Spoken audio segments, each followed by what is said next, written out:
Okay, so these are the different components that we'll be looking at. Again, something else I guess I should say is that we're going to go through the guidelines that exist in the SEED model, which is the state of Connecticut's system for educator evaluation and development.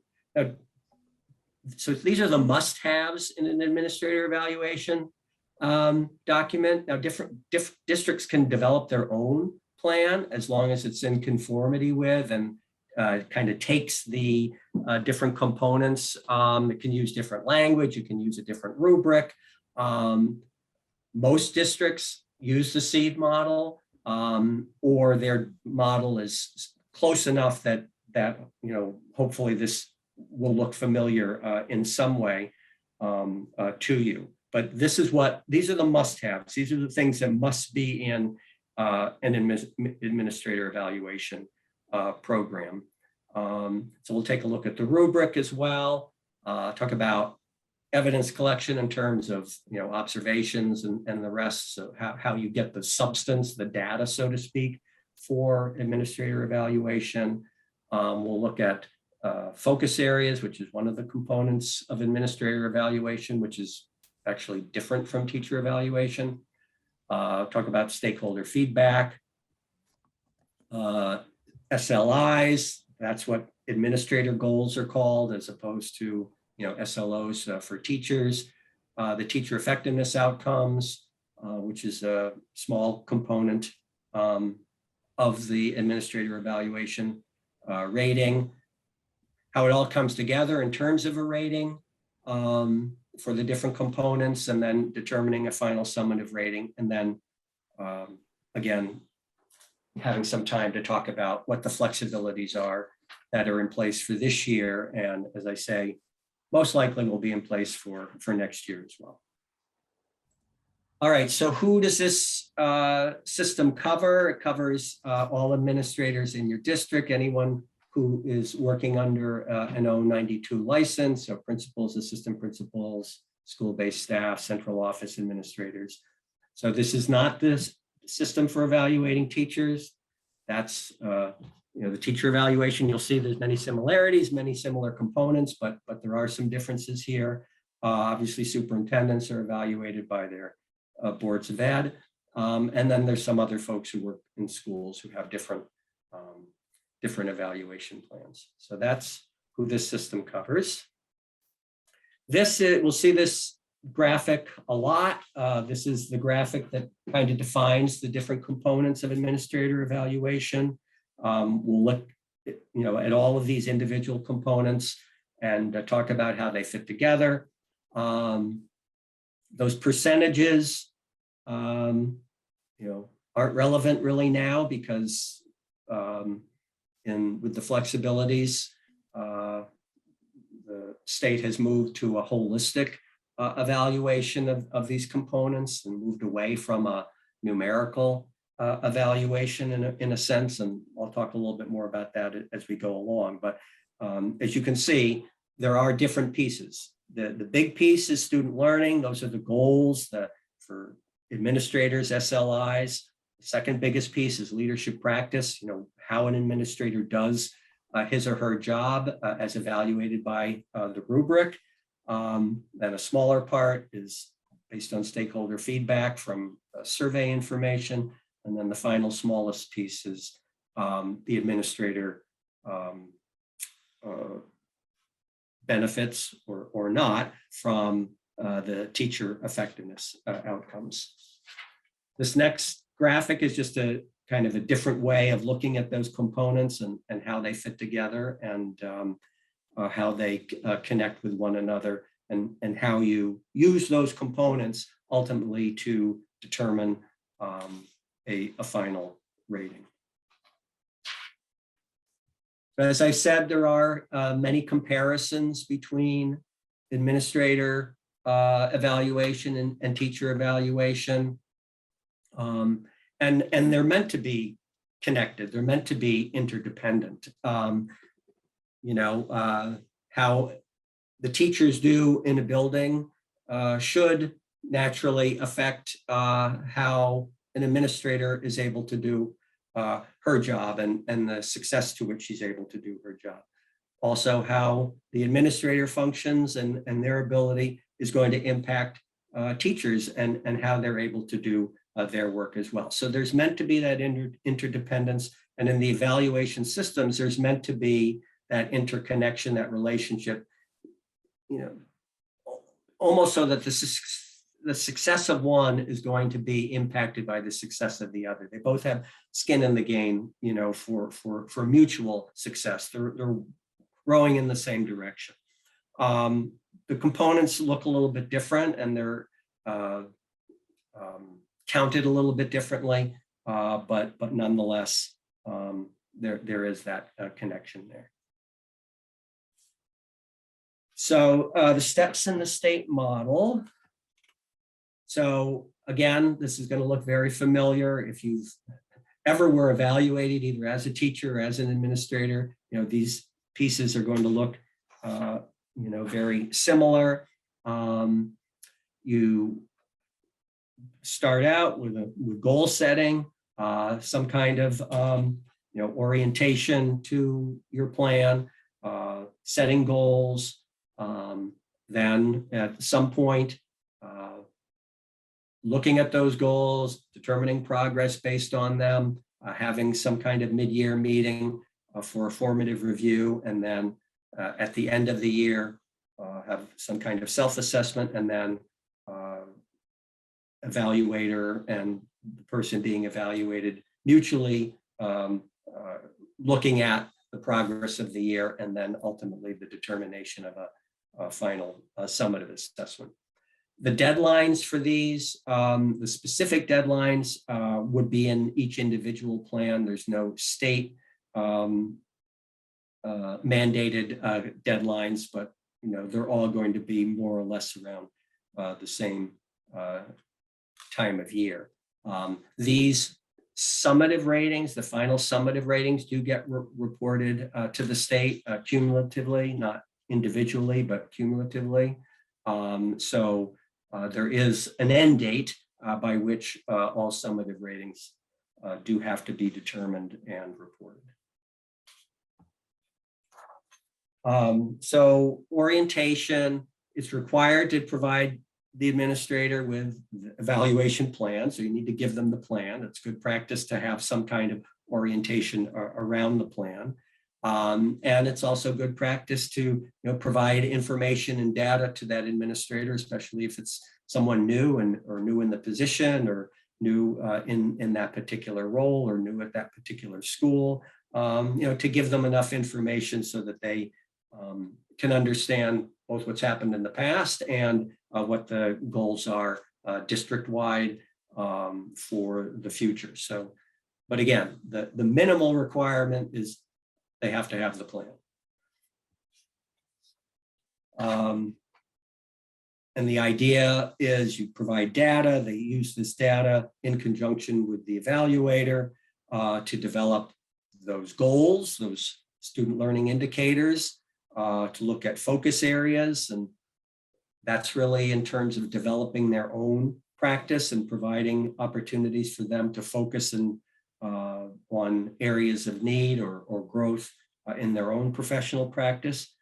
Look at how you're going to identify a stakeholder goal in terms of using survey data from either parents or teachers to develop a goal.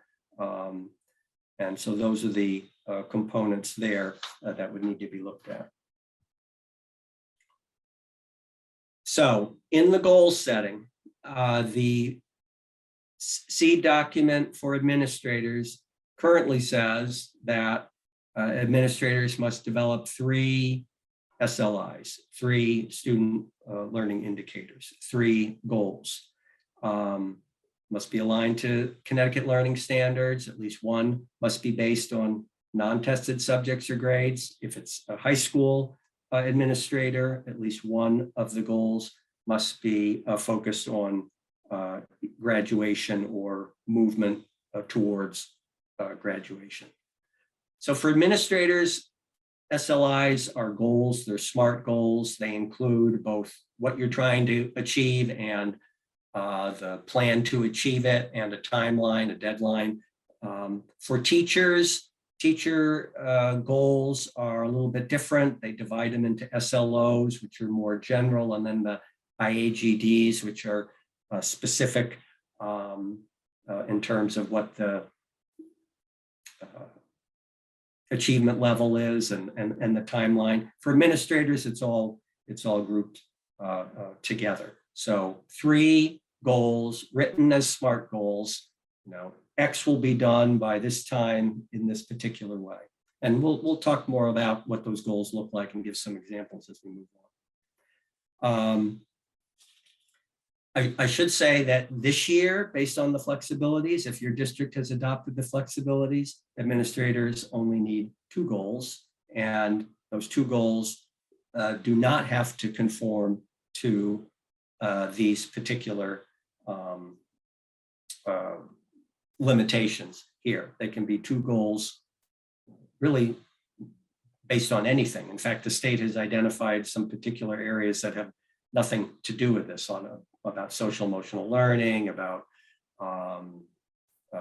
instruction, and the rest. So for this year, it's 2 goals. In the state plan as originally put forward, it's 3, but with the flexibilities, it's 2. Another piece that you would look at in that first initial conference, in addition to goal setting, is setting what the 2 focus areas are for the administrator. At least one focus area must be related to instructional leadership. Focus areas really are about how to move the individual's practice. I mean, an area that they themselves identify as a growth area. These aren't written as goals. They're not time bound. They're not given with achievement criteria. They're more general areas of need or interest. Again, in the flexibilities document, the state has set forth some particular ideas and topics that they think are relevant for these focus areas, but they haven't taken away the necessity that the administrator identify and work on and report on and be evaluated on the focus areas. So that still exists even with the flexibilities. But again, they're not scored. Even in the original seed document, they're not scored. They're just topics of conversation, of discussion, and professional growth for the administrator in conversation with his or her evaluator. Every administrator will have a stakeholder goal. This will be based on survey information related to either teachers or parents. Again, it's written in terms of a SMART goal format, should be based on growth, except, I mean, obviously you're going to choose something that is worth working on if it's already, a very high percentage of favorability or success. You want to focus on something that is meaningful. The district sends out the surveys, the survey data is collected, and you use the prior year survey to determine what the focus is or the area of need for that stakeholder goal.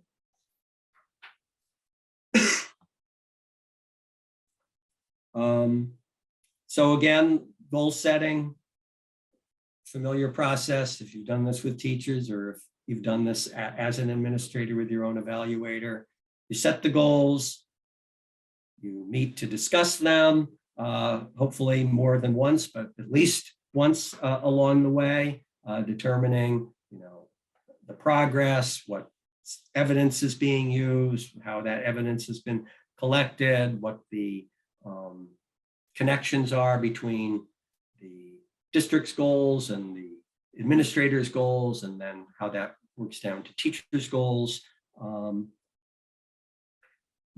I guess the one thing I'll point out here is this language that you see, are the goals ambitious and attainable? I mean, that's the same language that's used in teacher evaluation.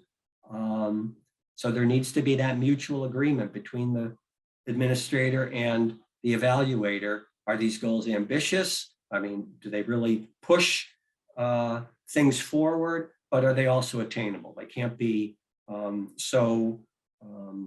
out of the realm of possibility that no one could ever achieve them. And that has to be negotiated and discussed and mutually agreed upon.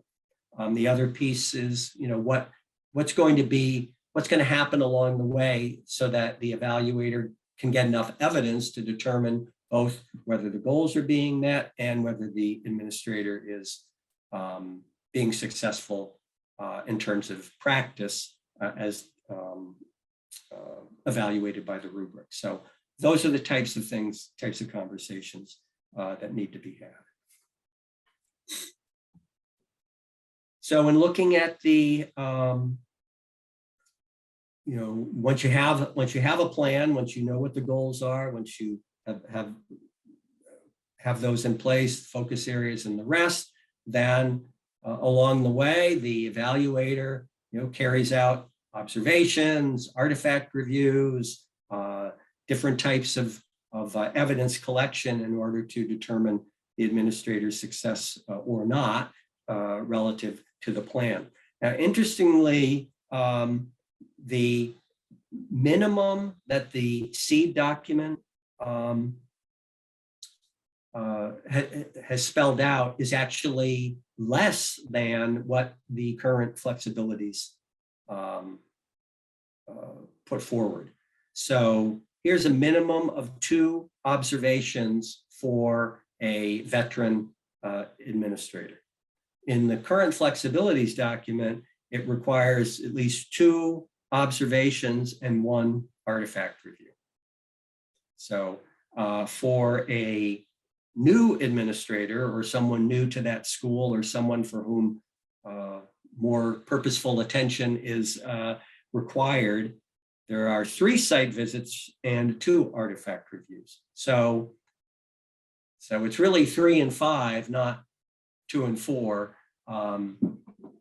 if you want to be in compliance with the current flexibilities document. Now, there's probably a lot more times that you're doing these things, but in terms of formal visits that need to be documented and recorded, these would be the minimums.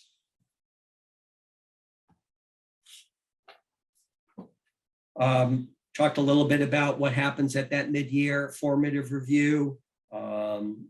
Administrator looks at, where they're at, what they've done to date.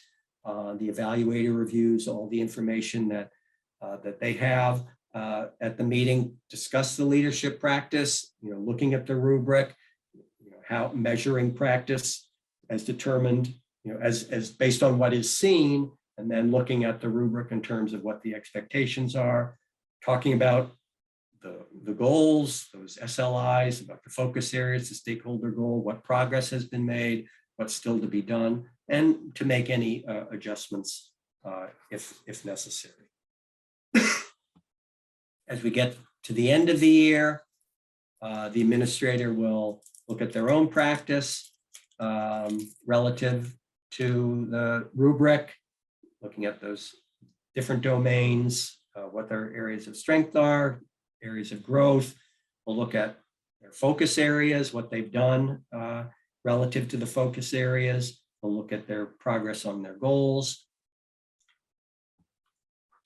And then they'll meet with their evaluator, go over all of that information, talk about what ratings might be relevant or not. It's then up to the evaluator to assign the rating using all the information available to them. And then there is time to make adjustments, if you're using teacher data or if you're using state testing data, that might come in after the school year. But again, this is probably not unfamiliar to most of you. So that's the basic system. Some folks can have some specific adjustments based on their particular role. If it's a big high school and you have multiple assistant principals, they may only be responsible for a certain subset of students and or teachers. So their effectiveness can be looked at relative to those particular students and teachers.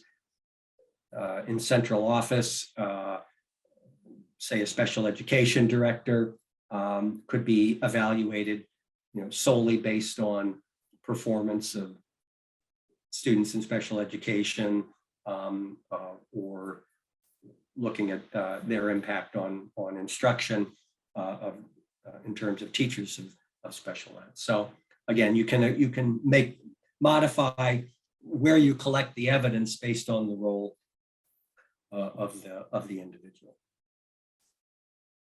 Okay, now we're going to dive a little bit more deeply into the leadership practice side of things. Take a look at the rubric. I think I sent you a copy of the rubric. One of the documents that was part of that email, and it's also on the CSDE website. So the Connecticut School Leadership Standards were developed based on the Interstate School Leader Licensure Consortium. They had 6 areas of performance expectations. In Connecticut, it was condensed into 4 domains. So, I mean, there is, Connecticut in developing this rubric was at the time using, the best research models, the best information available.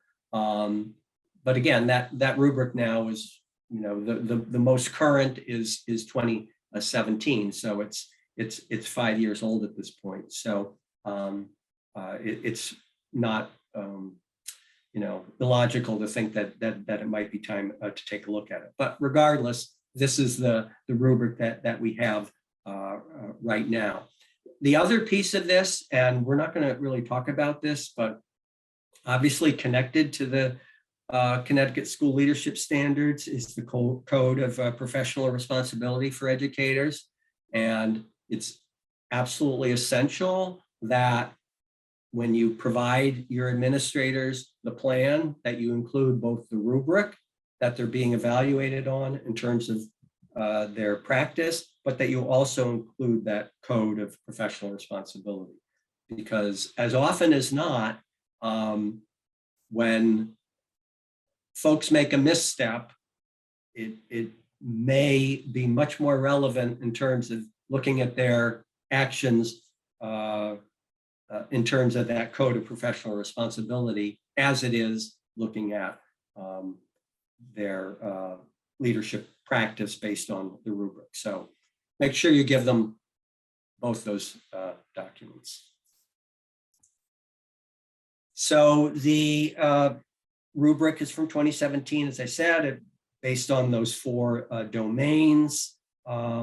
Instructional leadership is the first and is really the most important of the domains in the numerical determination of a rating. If that were still in effect, it counts twice. It has double the weight of the other domains.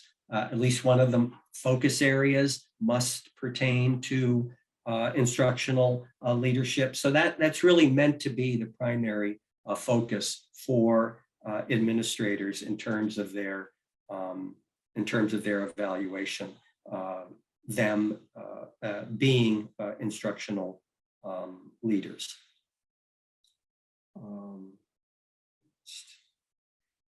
Again, districts can use their own rubric, but their rubric must still be based on the common core of leading, must have those same standards, but they can use different language. But I mean, most districts take this rubric and use it. Why reinvent the wheel? So the way the rubric is set up, and again, if we were in person, we would really be doing a deep dive into the rubric, and we'd be looking at the language and the components, and doing a lot more with it. But we're not going to do that. So again, I'll just reinforce. I'm moving forward on the assumption that this is either familiar or that you're fully cognizant of things. But if there's any questions, if you want me to stop, just say stop, question, whatever, and don't feel at all shy about stopping me at any point. So this is just the structure of the rubric. It identifies the domain. Each domain has a number of indicators.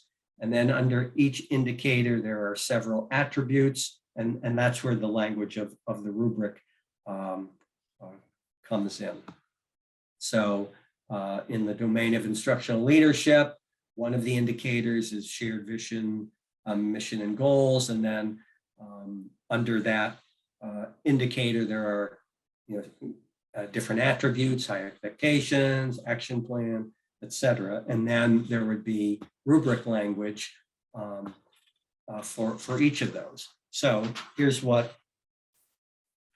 the language looks like, again, in that same domain, that first domain about instructional leadership, that first indicator about shared vision, mission, and goals, and the attribute of high expectations. You have the 4 levels of performance. The target level, so to speak, and this is the same as in the teacher evaluation, is that proficiency level. That's the effective administrator is working at that proficient level. Same way as in teacher evaluation, the proficient level is effectiveness, right? Exemplary is great. We love it, for ourselves and for all the people who work for us and with us to be exemplary, but proficient is the goal. Proficient is where you want people to be, even if they never get to exemplary. The way the system was written, again, I think we all know in practice it doesn't really work that way. But that's the language, and if you look at the language in the in the rubric, you'll see how it, as all rubrics do, it kind of sets out what the criteria. So in below standard does not develop or implement or sustain vision, mission, and goal. Developing, they do it, but to a limited commitment. Proficient, spells out, all those components. And then in exemplary kind of goes beyond the proficient, where not only do they develop it, but they create a process by which that can be developed. So there's little hints and clues in the language that show how the person moves from one level of the rubric to the next. Again, if we were in person, we'd look more at this language, talk about how the language moves from one column to the next. And developing, you often see something like limited, partial, not fully. In proficient, you often see things about consistency. In exemplary, it's more about building capacity, creating a process, creating ownership. So it goes beyond what the administrator is doing, him or herself, and more about how they're empowering others. So similar to what you see in the teacher evaluation rubric. It's the same ideas and the same models are in place.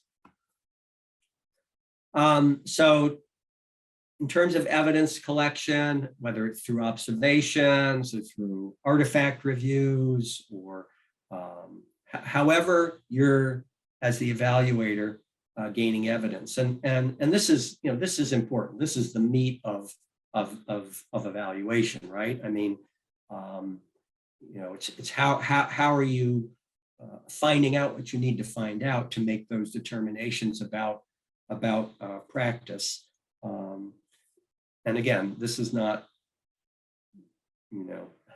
unusual. These are the kinds of things that we would all, hopefully have in place, that we're being objective, that things that are going to be measured in a quantifiable way, that we have specific quantifiable numerical data to support it, that we have data, artifacts, and all the rest, so that when we do come to make a judgment, and obviously evaluation does require some level of judgment, that when we come to that, we have enough evidence to base it on. And that's now more important than ever, because now, especially with the flexibilities allowing a much more holistic evaluation of things, it's really important that these holistic ratings not be seen as subjective,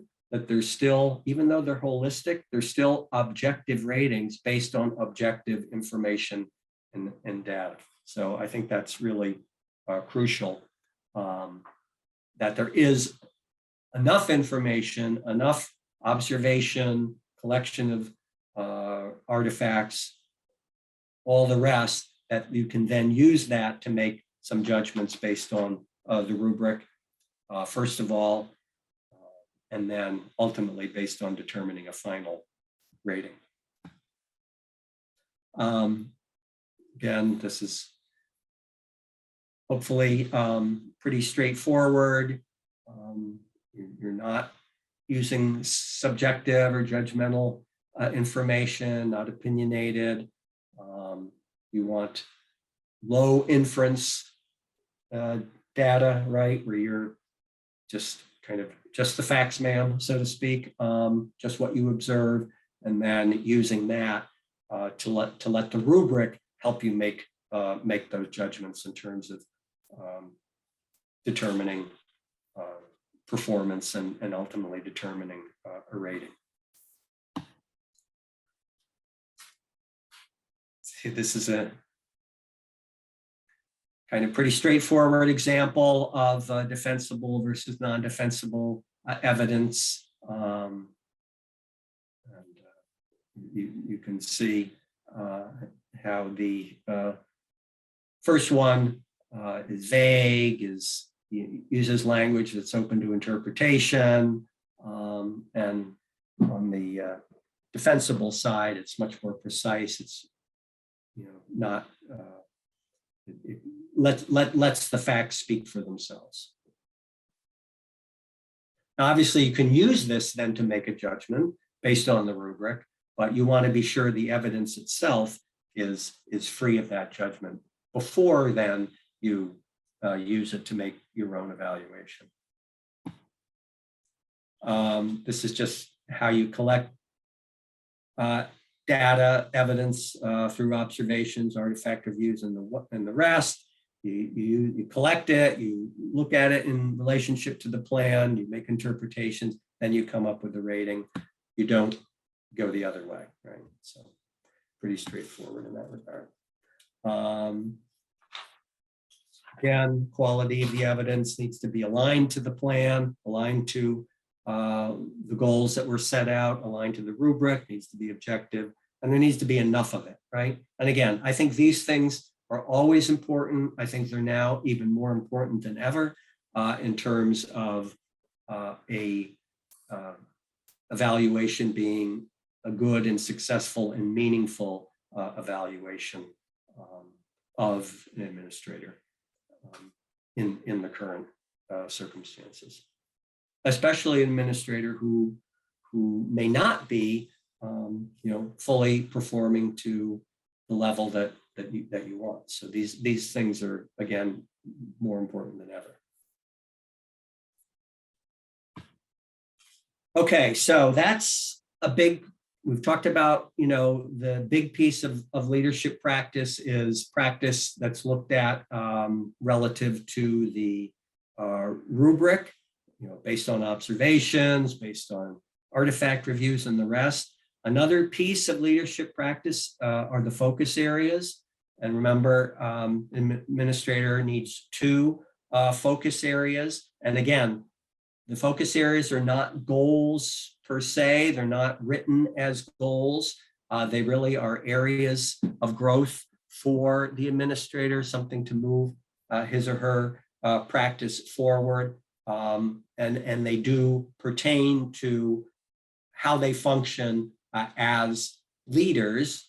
And so they're not scored using the rubric. They're not scored as goals would be, but they feed into ultimately that leadership practice portion of the administrator evaluation. So focus areas relate to areas of professional growth. They don't measure student growth. Each administrator is going to have different focus areas because they're all going to be different and have different needs and different ways that they need to move forward. So here are some examples of focus areas. Again, they're not SMART goals per se. They're really more programmatic, really more depth oriented. But again, they really provide opportunities to both have the leader exercise that leadership practice and for you as the evaluator to observe it and to see how it's being implemented.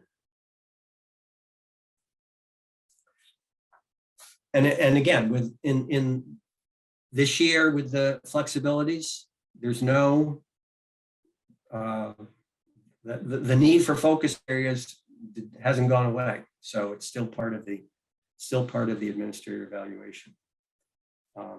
So the other piece, another component of administrator evaluation is the stakeholder feedback. This is based on the district surveys, using the district surveys to identify areas of growth relative to the responses from either parents or teachers on the survey. Interestingly, you cannot use student survey data information to develop a stakeholder feedback goal. We actually tried to do this at my school, and the state wouldn't allow us to do it, which I found somewhat ironic since you're supposed to be focused on student voice, but we weren't allowed to use student voice to develop a stakeholder feedback goal. In any case, the district sends out surveys. You use that survey data to look at areas of need in terms of what parents and teachers are telling you about your performance and the performance of the school. In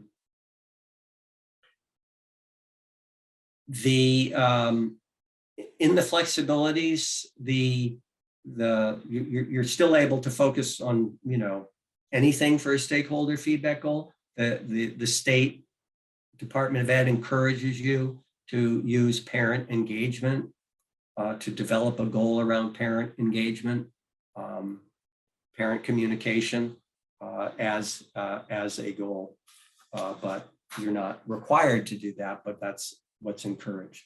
So here's an example of a feedback goal for an elementary school. They use the teacher survey results.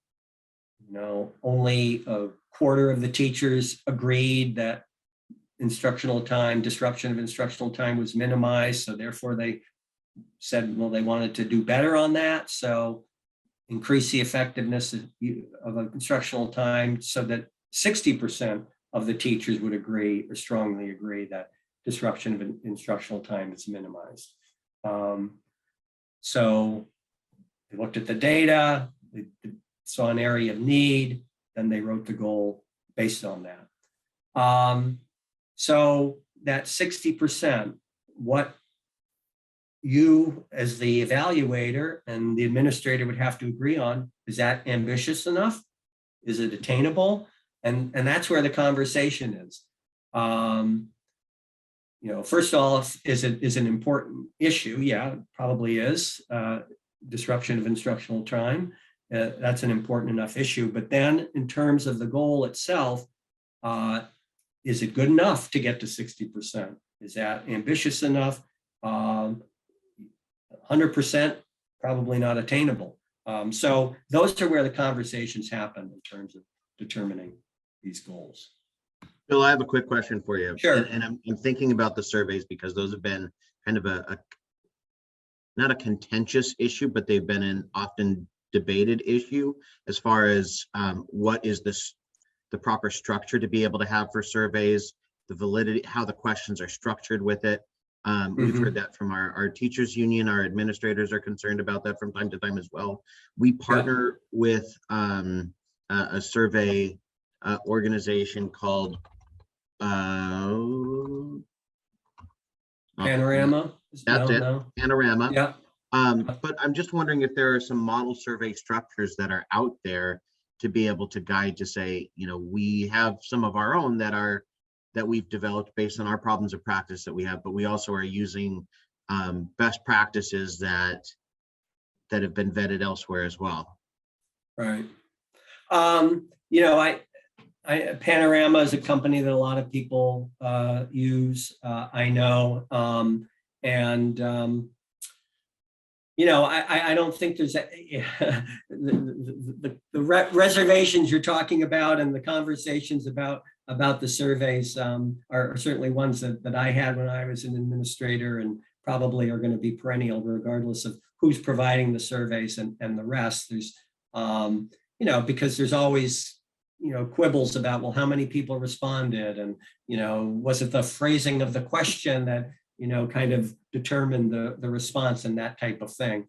So I don't think there's a perfect survey out there that's going to solve all those questions. I think regardless of what the survey actually looks like, it's just, some people,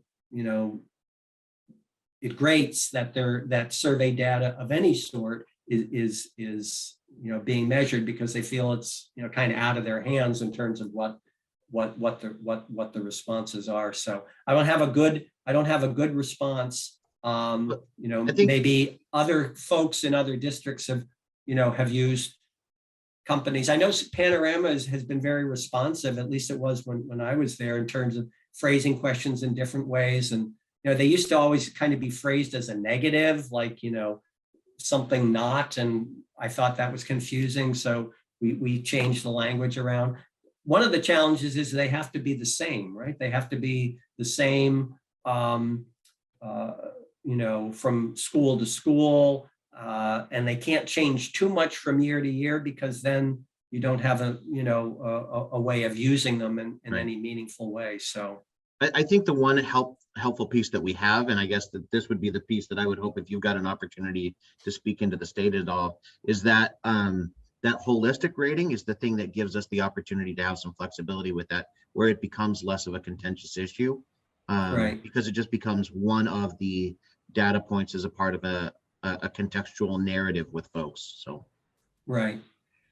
And I think, now, again, with it being holistic,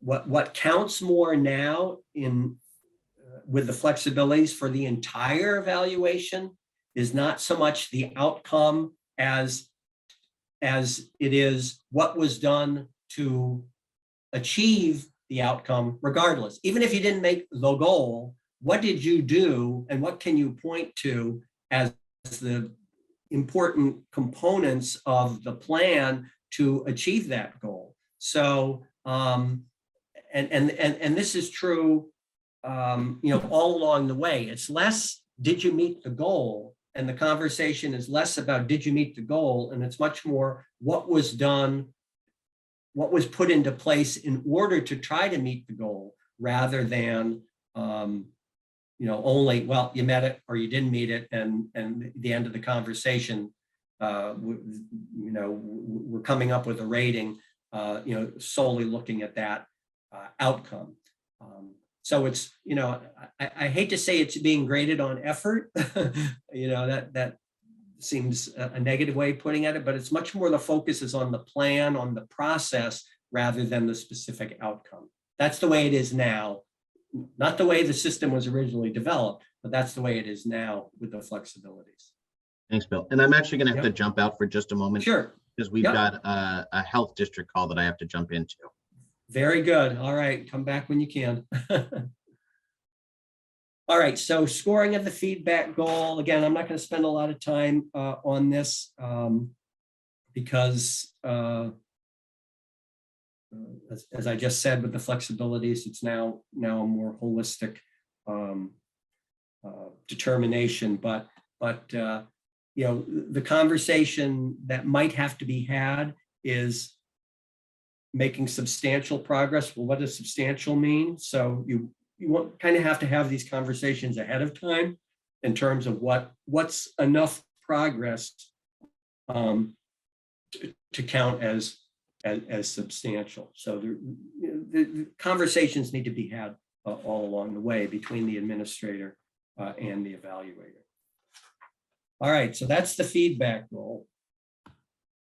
Now we'll look a little bit more closely at the SLIs, student learning indicators. Again, this is the biggest piece of the evaluation plan. What were in the original document, those 3 goals, 3 SMART goals related to student learning. Now with the flexibilities, it's 2, as I said.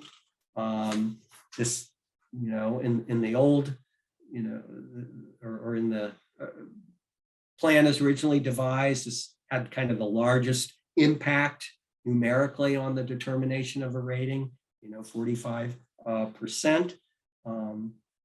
So obviously this was meant to be the most important part, the centerpiece of evaluation, both the determination of the goals and then the success towards achieving those goals. The idea is that the goals would be aligned, that there would be coherency between what the state of Connecticut wants, what the district has set as its own goals, and then those feed down to the school, and then to the administrators in those schools, and then to the teachers. So everybody should be working on this, in the same way, on the same page, aligned. You're rowing in the same direction, and things should feed in together. This just compares the teacher versus the administrator goals. For teachers, it was SLOs, which were these broad statements of goals, and then the teachers had the IAGDs, which were more specific, used the SMART goal format. For administrators, SLIs from the get-go, these are SMART goals. They include the success or performance criteria and a timeline.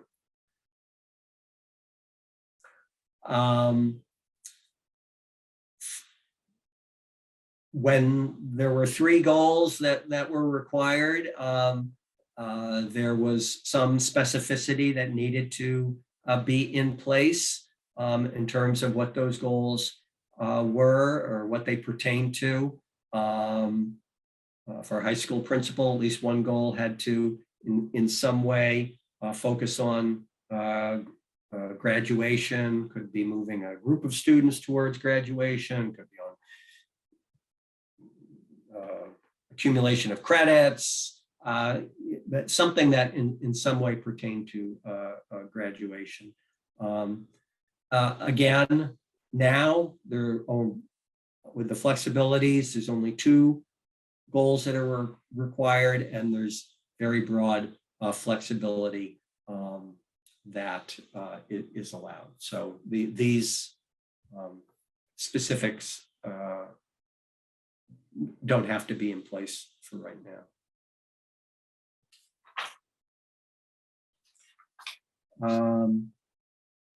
So here's that alignment kind of being demonstrated. District establishes its priorities, sets its goals. Principal uses that to develop a specific plan for the school, determines goals based on that, sets those priorities. The teachers then use that in terms of looking at their own goals. And so, you know, again, everybody's kind of working together, everybody's moving in the same direction, and there's that interrelationship, that interconnection, so that coherency and alignment is demonstrated.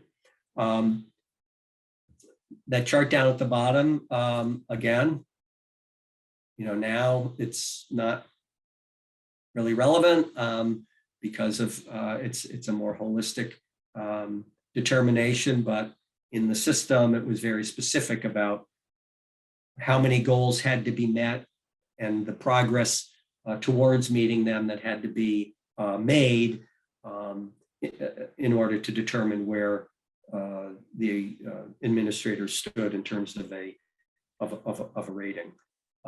Obviously, there would need to be conversations about what does that substantial progress mean, what's substantial enough, et cetera. So that would be a piece that would have to have been mutually decided and discussed ahead of time when setting the goals. I think I included this is one of the things that I sent you. This was just a sheet that you could use with an administrator in terms of developing their SLIs. I think I sent it to you. It's not required to use it. It's just something that might be especially with a new administrator, helpful in terms of understanding what their goals are and what they look like. So you need to spend much time on that. All right, so here's an example of a administrator goal of a student learning indicator. Again, written like a SMART goal. You know, by June of 2022, 85% of kindergarten through second grade students will demonstrate an average of 1 year's growth in reading comprehension as measured by. So you have the timeline, right? You have to do this by a particular date. You have identified your population and the target in terms of where you want to get to. You've determined how you're going to measure that. Presumably you've had a conversation about whether it's ambitious, whether it's attainable, and there's mutual agreement between the administrator and the evaluator on that piece. And you know, the administrator has chosen something important and worthwhile that pertains to a need in the school, in the district, that's worthy of, you know, spending time and focus on. Here's another example, high school level. This would, you know, fulfill that criteria of a goal focused on progress towards graduation. It could even be more specific. It could even look at a subset of students, but it does pertain to how students move from one level to the rest, to the next, and therefore would fulfill that requirement. In the middle school example, the other important piece about these goals is that, yes, the goals measure performance, or excuse me, they measure outcomes, student outcomes, but you can also see how the goals are relevant to the administrator's practice. They're relevant to understanding and evaluating leadership practice, because in order to accomplish this goal, think of all the different things that have to happen along the way for the administrator to be successful in that. They need to develop a plan. They need to provide professional development, training, develop a rubric, work with teachers on calibration, et cetera. So there's a whole number of pieces relative to leadership practice that get activated by the goals. So yes, the goals measure student outcomes. They're kind of a separate part of the evaluation, but hopefully the goals themselves are pushing leadership practice and pushing what leaders are doing relative to the skills that they need to have as leaders. And then that you could then use that information to evaluate them using the leadership practice rubric. So hopefully, ideally, the whole thing works together, right? It's not just you set a goal because you have to set a goal.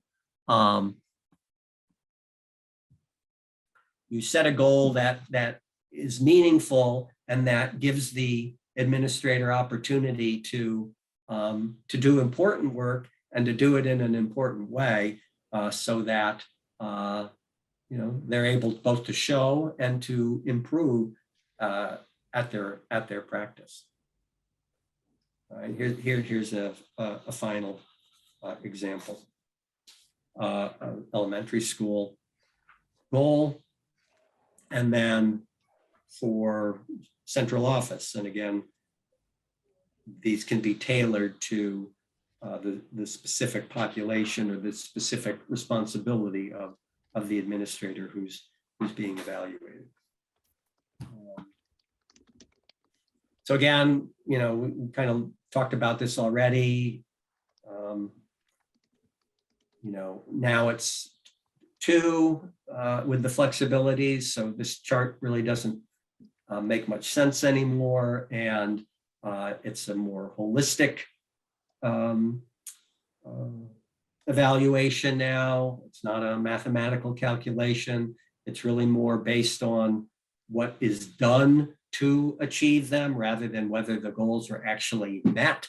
So it's more on the process rather than the outcome, the evaluation plan with the flexibilities. So, but traditionally, this was how you would look at making goals relative to then determining a rating. Teacher effectiveness outcomes is a small part for administrators of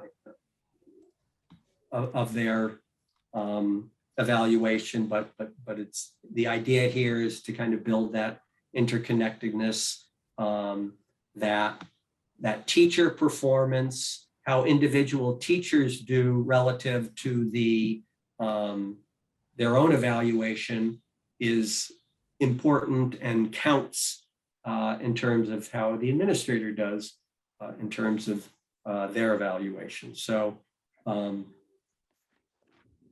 so at its crudest, it's did the teachers how did they end up in terms of their rating, and then as you can see by this chart at the bottom,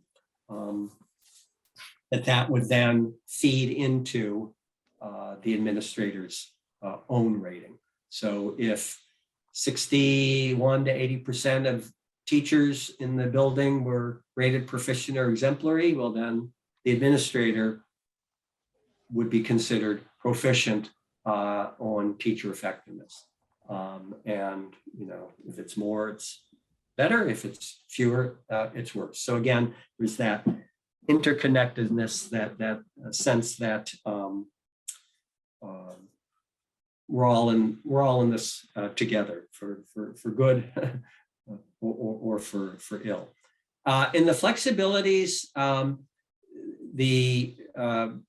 some other areas of focus are identified for teacher effectiveness outcomes. It's still a component, but it's not rated. It's not, again, it's holistic. It feeds into a holistic rating. So it's not based on this kind of raw numerical data. They identify different components, and again, it's holistically looked at. So you're just making a holistic determination about the administrators benefiting from teacher effectiveness. So determining a summative rating, again, we're not going to spend a lot of time on this because it's different now. But in the way that the system was developed, you would use all the information you've gathered, all the data that you've collected to come up with a set of ratings. Each one of them had a particular weight relative to the performance of that administrator, and then you would use those to calculate, and it was a numerical calculation with weightings to determine first an outcome rating based on student learning and teacher effectiveness, and then a practice rating, based on the leadership practice and stakeholder feedback, and then those would then feed into determining the summative rating. That final rating. So this is what it looked like. You would determine a leadership practice score, looking at the rubric and the components of the rubric and the domains, using all the evidence from observations, artifact reviews, and the rest. It's 40%, so it has a weight of 40. You calculate that, come up with a number.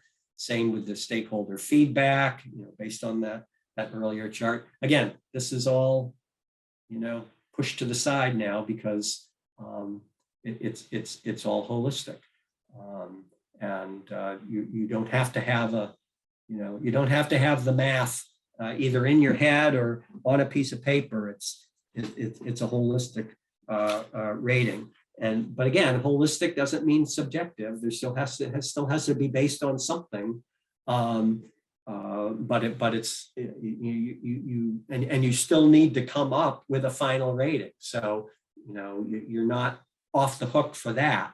So now you have to even be more careful because you're saying I have a final rating, whatever it happens to be, and you can't say, hey, the numbers led me here. It has to be much more specific based on what you've seen and what was accomplished. So those conversations are much more important. This was the practice side. Now looking at the outcome side, based on the goals and were the goals met or not met, and you would have determined a number based on that. And then this would get you to your final outcomes rating. And then, you use the famous matrix to look at where the outcomes were, look at where the practice was, and put it all together and come up with your specific rating. So again, that's, if you're using the flexibilities, you don't have the matrix, you don't have the calculations, you don't have the weighting. I sent you the state kind of sheet that for determining summative ratings. And you'll see that you're still rating each component, but you're doing it holistically. There's no, and nothing, well, I won't say nothing is weighted because it still does separate out outcomes versus practice and says they're each 50%, but then it says you combine them and come up with a final summative rating, which in itself is holistic. So, you're not really, that 50% doesn't really mean anything. So, all the components are there, all the components still exist, but you're rating them in a holistic way.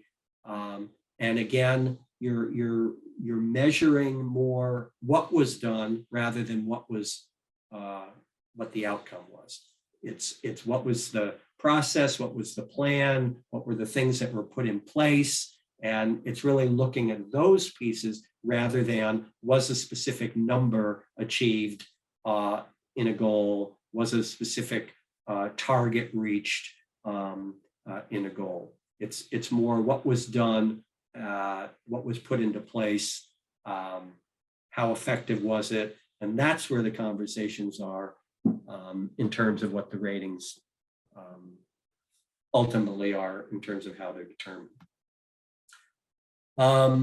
So, all right, I'm going to stop there before I start talking about the flexibilities. Any question at this point from anyone who's still still breathing? I have a quick question. I'm going to take a sip of water. Yeah, go ahead. Just to give you a break. The state doesn't require us to use a digital system, right, to keep track of this stuff. And I was just wondering what other people were using, because I'm new to this district, and currently with all the flexibilities, they've kind of gone back to paper. And we're sort of looking at where we want to go. I've used EdReflect before, and I was just wondering what other people were using or if they're still using it. Here in Cheshire, we are using EdReflect. Yeah. I know we have to go back to, I told them, I said, we can't stay paper, we can't go backwards, but. I will say, I think the administrators, more so than the teachers, find the platform cumbersome from their input end, not so much on evaluating the teachers, but it is cumbersome. And I think the added layer of the flexibilities makes it a little more tricky because they don't line up well. Yeah, and my superintendent wants to wait to see what the state's going to do before sort of investing in any kind of platform. But any idea, Bill, when those? What's that? I'm wondering how long that's going to be. That was going to be my next question, because I know Bill has the answer. Yeah, well, I don't have a specific answer. There are three. There's a council that's meeting with representation from, as you can imagine, all the constituencies, State Department of Ed, the teachers unions, administrator organizations, superintendent organization, and those meetings. I would say the one area of agreement so far has been that nobody likes teacher evaluation or educator evaluation the way it is now, but everybody doesn't like it for different reasons. And so therefore agreeing on what it should look like is probably going to be a challenge. I will say nobody likes the idea of a numerical rating. Unfortunately, that's the piece that can't change right now because that's in legislation. So you're going to need a new state law that, to change that piece of things. So it's going to be a slow process, and that's why the plan is for the current flexibilities, or maybe even the flexibilities made more flexible if they can be. But there's certain roadblocks, things that can't go away that because of state law that have to stay in place until a new system is developed. So it's certainly not going to be for next year, and if it's for the year after that, then maybe, I don't know. I mean, it depends on how quickly these things move, and as you can imagine, with a committee that's that big and with that many voices, I think it's going to take a while. Probably. Thank you. Yeah. Okay, so with the flexibilities, and again, I've tried along the way to kind of point out what some of the biggest changes were, and I sent that document to folks. It's cutting the number of goals, so it's 2 goals, and there's very specific language, and I've heard that districts aren't abiding by this, where it says it can't be more than 2 goals. I mean, a district doesn't have the leeway of saying, oh, well, we liked 3. It says no more than 2. So, and that's true for teachers as well. So, but I know some districts are not abiding by that. But anyway, it's supposed to be the 2 goals. The area for stakeholder feedback is encouraged to focus on parent engagement, family engagement, looking at focused areas and teacher effectiveness. It's really on looking at social emotional learning, equity, mastery-based learning, developing systematic, supporting health, safety, and social emotional well-being. So those are the areas, again, that the state is encouraging folks to use in setting those focus areas and looking at effectiveness. And then the big piece is the holistic rating. So even though all the components are still there, and every component has to get a rating, the process of getting there is meant to be one that's holistic, that looks at process rather than the specific outcome. And then ultimately, even though you're looking at all the components individually, you then come up with a final holistic rating. So there's no more math, there's no more calculations, there's no more weighting. Again, to me, there's pluses and minuses of that. I think everybody was happy to get away from the numbers, but at the end, you're coming up with a number or a word that represents a number, and therefore you need to have a lot more conversation and evidence and support for how you got to that number. You can't fall back and say, well, this is where the calculation sent me, or this is where the table sent me, or this is where the matrix sent me. It can't seem to be subjective. It really has to be, much more focused on, what you've actually seen, what was actually done, and all that evidence that you've collected along the way. I will say the best resource I've seen out there that I would think would be helpful for administrators, and if that I would find helpful, was the document. It was developed and it's on the website, the state website. It's called Observation, Feedback, and Support of Leader Performance and Practice. It's one of the documents that was put together by Tepper and Flynn. I thought that was a pretty good, helpful document, both for if I was evaluating an administrator and a leader on his or her practice, or if I were that leader in terms of what was important in terms of how I was doing things. So Bill, can you repeat the name again? Yeah, it's called Observation, Feedback, and Support of Leader Performance and Practice. It should be right there on that State Department of Ed website that I sent you folks. And the authors are Tepper and Flynn. I'll send it out again to everybody, just so you know which one it is, but I thought that was a pretty good resource. And I think I also sent you a copy of the final holistic summative rating form for administrators that the state developed. Again, it's not a very helpful form in my opinion, because it's just boxes that you check off, and doesn't really tell you how you get to those ratings. But But it shows you that you're no longer calculating. There's no math, there's no weighting, there's no, that it's all holistic.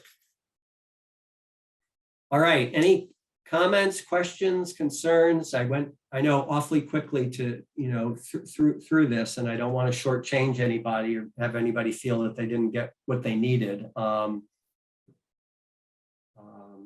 And I'm certainly here to answer any questions, and whether it's today or later on, and want to be as much as I can an ongoing resource for folks. But that's what I have to share, and certainly would welcome any comments or questions and from you folks. But I'm sure you all have other busy things to get onto. So if you don't have any more, then I'll just thank you for being here and wish you well. Bill, I really appreciated this. I appreciated the truncated version. So thank you. And seeing that Tepper and Flynn document would be so helpful. Thank you very much. Yeah, I'll make sure I send that to folks. So anybody else, questions, comments, concerns that you have? Hopefully I didn't go too quickly. We can always email you if we do have any questions. Absolutely. Okay. Absolutely. Thank you. Yeah. Yep, I'll keep your email handy, but thank you for the resources. Very good. All right. Well, thank you, everybody. It was good to see you. Good luck. Thank you. Stay warm, stay healthy. And again, feel free to reach out in any way. I look forward to hearing from you.